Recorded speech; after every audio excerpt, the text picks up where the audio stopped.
Les Serious Games, ces jeux vidéo éducatifs, intéressent un nombre croissant d'instituteurs qui ont vite remarqué que leurs élèves sont plus motivés par les écrans que les tableaux.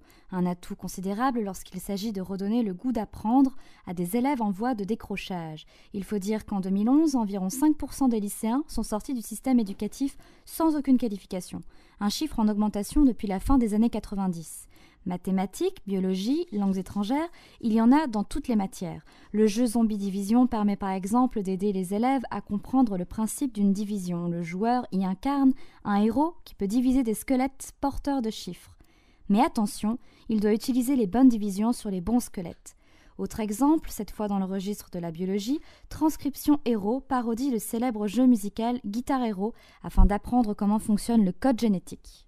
Des Serious Games, vous en connaissez peut-être déjà. En 1990, le français Cocktail Vision a créé Adibou, un petit extraterrestre orange, personnage principal d'une série de jeux vidéo éducatifs.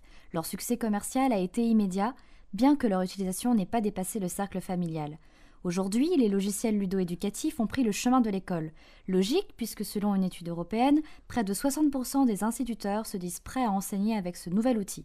Parfois, ce n'est pas le jeu vidéo qui est pédagogique, mais l'usage que le professeur en fait. En Angleterre, certains profs utilisent la Wii dans leurs cours de sport.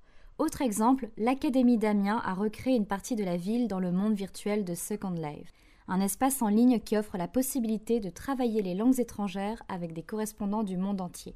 Pour le moment, l'utilisation de ces jeux reste expérimentale. Mais qu'en pensent les principaux concernés ? Au lieu d'apprendre avec des cahiers, de faire des exercices, là tu joues donc... Et ça fatigue moins. Par contre, ça fatigue plus les yeux.